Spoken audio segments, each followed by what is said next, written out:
ஔவையார் பாகம் 3 அத்தியாயம் 21. கோயில் பணிகளில் தங்களை ஈடுபடுத்தி கொள்ளாத அந்தணர்களை இந்த கணக்கு எழுதும் பணியில் ஈடுபடுத்தி கொண்டால் என்ன என்று ராஜேந்திரர் கேட்க, அது வேண்டாம் என்று சதாசிவம் பதறிப்போய் பதில் சொன்னார். ஏன் வேண்டாம் என்கிறீர்கள்? ராஜேந்திரர் அவரை அருகே போய் கேட்டார். எனக்கு அந்தணர்கள் வேண்டாம் இளவரசே. ஏன்? எனக்கு கட்டுப்பட்டவர்கள்தான் என்னுடைய வேலையில் ஈடுபட வேண்டும். இங்கு வேலை நன்றாக நடக்கிறது என்று சக்கரவர்த்தியார் விரும்பினால் அதற்கு காரணம் இங்கு ஒரு ஒழுக்கம் இருக்கிறது. இங்கு உள்ளவர்களிடம் ஒரு பணிவு இருக்கிறது. ஒரு பாறை புரண்டு நகரும் போது பிளவிலிருந்து 3-4 நாகப்பாம்புகள் வெளியே வந்தன. பாறைக்கு முட்டு கொடுத்திருந்த 2 வீரர்களும் பயந்தார்கள். ஒன்றும் அசைவதே, பாம்பு எதுவும் செய்யாது, அப்படியே செய்தாலும் வைத்தியம் செய்ய நான் இருக்கிறேன் என்று சொல்லி கைத்தட்டி பாம்பை விரட்டினேன். அந்த 2 வீரர்களும் பாம்பு கால் ஏறி போன போது நகராமல் அப்படியே நின்றார்கள். அசைந்திருந்தால் கொத்தி இருக்கும் என்பது வேறு விஷயம். அங்கே ஒரு பணிவு இருந்தது. கட்டளைக்கு கீழ்ப்படியும் குணம் இருந்தது. இதனால் அவனும் தப்பித்தான், பாறையும் தப்பித்தது. பாறையை புரட்டிய 3-4 வீரர்களும் தப்பித்தார்கள். இல்லையெனில் வெகு தூரம் பாறை உருண்டு போய் குறைந்தபட்சம் 12-13 பேரையாவது பலி வாங்கியிருக்கும். அப்படியா? யார் அவர்கள்? அவர்களை பாராட்ட வேண்டுமே. சக்கரவர்த்தி சட்டென்று உரத்த குரலில் சொன்னார். நான் பாராட்டி விட்டேன் சக்கரவர்த்தியாரே. அவருக்கு பொற்காசுகள் கொடுத்து 3 நாட்கள் விடுமுறையும் கொடுத்து இங்குள்ள ஏதேனும் ஊருக்கு போய் பரத்தையரிடம் கூட போய் வா, மதுவும் அருந்து என்று உற்சாகப்படுத்திவிட்டேன். அவர்கள் அவ்விதமே செய்து மறுபடியும் வேலைக்கு திரும்பிவிட்டார்கள். முன்னிலும் உற்சாகமாக வேலைகள் செய்கிறார்கள். விடிந்ததும் முதல் ஆளாக வந்து நிற்கிறார்கள். நாளைக்கு எந்தெந்த பாறைகளை பிளக்கு போகிறோம் என்று குதித்து கொண்டு அது பற்றியே பேசுகிறார்கள். எனவே அதற்கு மேல் அவர்களை கொண்டாட வேண்டிய அவசியமில்லை. புரிகிறது என்று மன்னர் தலையசைத்தார். ஆனால் இம்மாதிரி அந்தணர்களிடம் பேசவும் முடியாது, அவர்களிடம் வேலை வாங்கவும் முடியாது. சோழ தேசத்தில் அத்தனை பேரும் சக்கரவர்த்திக்கு பணிந்து நடக்க சக்கரவர்த்தியின் தூதுவனான சதாசிவாச்சாரிக்கு பணிய மாட்டேன் என்று சொல்லிவிடுவார்களா? இளவரசர் உரத்த குரலில் கேட்டார். வந்தியத்தேவர் அவர் முதுகில் கை வைத்து போதும் என்பது போல சைகை செய்தார். சக்கரவர்த்தி கவலையானார். ஆனால் ராஜேந்திரர் சொல்வது நல்ல யோசனையாகத்தான் அங்கு உள்ளவர்களுக்கு தோன்றியது. அதே சமயம் இந்த அந்தணர்கள் இந்த ஏற்பாட்டிற்கு சம்மதிப்பார்களா மறுப்பார்களா என்ற சந்தேகமும் இருந்தது. அந்தணர்களின் வேலை வேதம் ஓதுவதுதானே? வந்தியத்தேவர் பேசினார். அப்படியென்றால் அந்தணர் வேறு வேலை எதுவும் செய்யவே இல்லையா? அவர்கள் கணக்கு வழக்குகளை பார்ப்பதில்லையா? சிவாலயங்களில் உள்ள தானிய கணக்கும் பாத்திர கணக்கும் நகை கணக்கும் யாரிடம் இருக்கின்றன? அந்தணர்களிடம்தானே. எழுதவும் படிக்கவும் தெரிந்த அந்த அந்தணர்கள் இந்த வேலையில் எவ்வளவு உபயோகமாக இருப்பார்கள். இந்த ஊருக்கு தலைவராக இருக்க முடிகிறது, வரி வசூல் செய்ய முடிகிறது, தங்களுக்கு உண்டான பங்கை எடுத்துக்கொண்டு அரசருக்கு உண்டானதை அனுப்புவதற்கு தெரிகிறது. இந்த பாறை கணக்கை செய்ய முடியாதா? இந்த நார்த்தாமலையில் அந்த அந்தணர்களை எங்கே தங்க வைப்பீர்கள்? அந்த கோயிலில் உள்ள அந்தணர்கள் எங்கே தங்கியிருக்கிறார்கள்? அதற்கு பக்கத்தில் ஒரு குடில் போட முடியாதா? இதென்ன அந்தணர்கள் இல்லாத இடமா? சதாசிவாச்சாரி, நீங்கள் ஏன் இதை மறுப்பாக பேசுகிறீர்கள் என்று எனக்கு புரியவே இல்லை. இளவரசர் பேச்சில் கோபமும் படபடப்பும் இருந்தன. ராஜேந்திரா, ஒரு விஷயத்தை ஆணையிட்டு நடத்துவது என்பது எல்லா நேரங்களிலும் சரி வராது.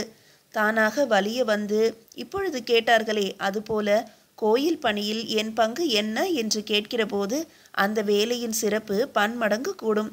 அப்படி இல்லாது என்னை கொண்டு போய் நார்த்தாமலையில் உட்கார வைத்து ஓலை நறுக்கும் எழுத்தாணியும் கொடுத்து என்னமோ செய்ய சொல்கிறார்களே என்று புலம்புகிறவர்களிடம் இந்த கோயில் பணியை கொடுத்து விட்டால் என்ன செய்வது? சவுக்கால் அடியுங்கள். வந்தியத்தேவர் குரலுக்கு பல் கடித்து கொண்டு ராஜேந்திரர் வேகமாக பேசினார். அது எளிது ராஜேந்திரா. ஆனால் இதனால் உள்நாட்டு குழப்பம்தான் வரும். இந்த குழப்பத்தை நமது பகைவர்கள் பயன்படுத்தி கொள்ள நேரிடும். தந்தையே, நீங்கள் யாருக்கு பயப்படுகிறீர்கள்? பகைவர்களுக்கா, பார்ப்பனர்களுக்கா, அல்லது 2 பேரையும் ஒரே தட்டில் வைக்க விரும்புகிறீர்களா? அப்படியானால் பகைவர்களை நடத்துவது போல நம்மூர் அந்தணர்களை நாம் நடத்தலாமா?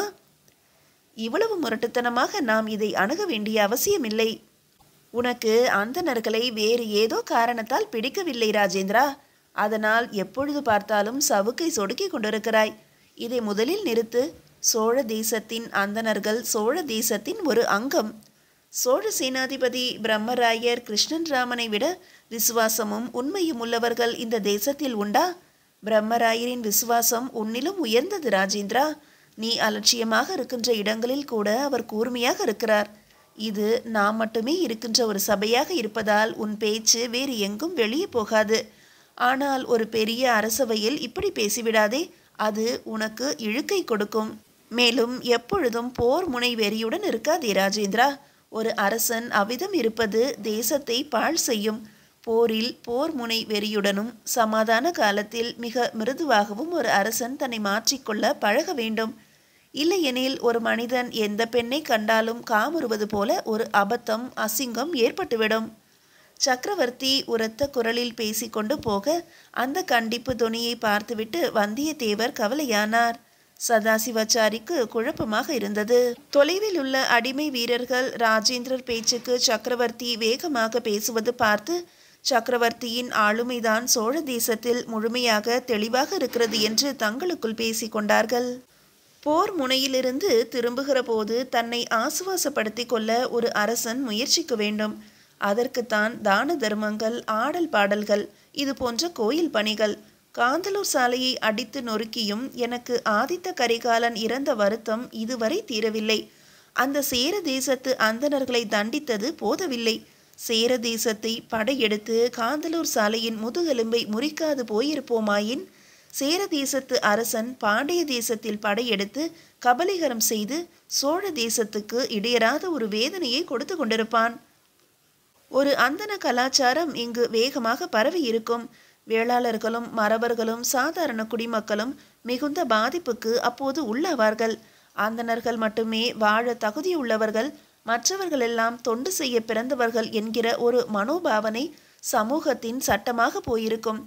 புத்தியில் கூர்மையான அந்தணன் வாள் எடுத்து போர் புரியவும் வந்து அதிலும் சிறந்தவனாகிவிட்டால் மற்றவர் எவருக்கும் இங்கு மதிப்பு இருக்காது. இதை உத்தேசித்துதான் காந்தலூர் சாலையை நான் பொடி பொடியாக்கினேன். இப்படி ஆளுமை செய்வதுதான் அவர்கள் திட்டமாகவும் இருந்தது. உத்தம சோழருக்கு பிரம்மராயராக இருந்த ரவிதாசன் என் எதிரே இதை முழக்கமாக பேசியதை நானே கேட்டேன். ஏன் நீங்கள் அந்தணராகவே இருக்கக்கூடாது? எதற்காக வாள் எடுத்தீர்கள்? எதற்காக போர் புரிகிறீர்கள் என்று நான் கேட்டபோது அந்த ரவிதாசன் பெரிதாக கொக்கரித்தான். புத்திமானே பலவான் என்று ஒரு பழமொழி உண்டு அல்லவா? அந்த புத்திமான் பலசாலியும் ஆகிவிட்டால் என்ன ஆகும்? அவனே கடைசி வரை முதல்வனாகவும் முன்னோடியாகவும் இருப்பான் அல்லவா? எனவேதான் நாங்கள் பலம் பொருந்தியவர்களாகவும் ஆயுதங்களை தரிக்கிறவர்களாகவும் யுத்தம் பழக்கப்பட்டவர்களாகவும் இருக்கிறோம். அதே நேரம் எங்கள் கெட்டிக்காரத்தனங்களும் எங்களை சுற்றி நின்று பாதுகாக்கும். எனவே ஒப்பாரும் மிக்காரும் இல்லாமல் எங்களுடைய சமூகம் திகழும் என்றும் பேசினான். அப்போது மறவர் குலம் என்ன ஆகும் என்ற கேள்வி வந்தது. என் கேள்வியை ரவிதாசன் புரிந்து கொண்டான். அப்போது மறவர் குலம் அந்தணருக்கு கை கட்டி பணிவிடை செய்யும் என்றான். என்னால் தாங்க முடியவில்லை. ஆனால் அப்போது நான் வாள் உருவி அந்த ரவிதாசனை எதிர்த்திருந்தால் என்னை எளிதில் வெட்டி போட்டிருப்பான். அவனுடைய எண்ணம் நிறைவேறியிருக்கும். நான் அவனை பாராட்டிவிட்டு வந்தேன். புத்திசாலி பலசாலியாக மாறுகிற போது பலசாலி புத்திசாலியாக மாற முடியாதா? அப்படி ஒரு வழி இருக்கிறது ரவிதாசா என்று மனதுக்குள் சொல்லிவிட்டு வந்தேன். இந்த மறவர் சமூகம் புத்திசாலியாக மாற வேண்டும். எது புத்திசாலித்தனம் ராஜேந்திரா? கோபத்தில் வார்த்தைகளை இறைப்பதல்ல, எடுத்த உடனேயே வாள் உருவி தாக்குவதல்ல. எங்கு எப்போது என்ன எப்படி பேச வேண்டும் என்ற தெளிவு ஒருவனுக்கு இருக்கிறதோ அவனே அறிவாளி. இதைவிடவும் அறிவான விஷயம் எதை எங்கே பேசக்கூடாதோ அதை அங்கே பேசாதிருப்பது. சுற்றி இத்தனை வீரர்களை வைத்துக்கொண்டு அந்தணர்களை சவுக்கால் அடிப்பேன் என்று நீ சொல்லியது எவர் காதிலாவது விழுந்து அந்த வார்த்தை சோழ தேசத்து அந்தணர் காதில் போனால் சவுக்கை எடுக்கும் முன்பு உன்னை சாய்ப்பது எப்படி என்று அவர்கள் வேகமாக திட்டமிடுவார்கள். நீ முட்டாளாக இருக்கிறாய் ராஜேந்திரா. அதனால்தான் முரடனாகவும் இருக்கிறாய். முரட்டுத்தனம் மிக பெரிய பலவீனம். மூர்க்கம் அதைவிட மிக பெரிய பலவீனம். ராஜேந்திரர் மெல்ல தடுமாறினார். அவர் கண்கள் குழப்பமாக இருந்தன. நான் பேசியது தவறுதான், மன்னித்து கொள்ளுங்கள். சட்டென்று தன் நெஞ்சில் கை வைத்து மன்னிப்பு கேட்டார். வந்தியத்தேவர் நகர்ந்து அவரை அணைத்து கொண்டார். மெல்ல அவரை வேறு பக்கம் இழுத்து போய் சக்கரவர்த்திக்கு தலையசைத்து வாருங்கள் என்பது போல சைகை செய்தார். இப்பொழுது சக்கரவர்த்தியும் இளவரசரும் வந்தியத்தேவர் மட்டுமே மெல்ல மலையை சுற்றி நடந்து போனார்கள். சதாசிவம் பின்தொடர யோசித்த போது வந்தியத்தேவர் தலை திருப்பி வேண்டாம் என்று மெல்லியதாக சைகை செய்தார். அதை மெய்க்காவல் வீரர்கள் புரிந்து கொண்டார்கள். யாரும் பின்தொடராமல் பார்த்து கொண்டார்கள்.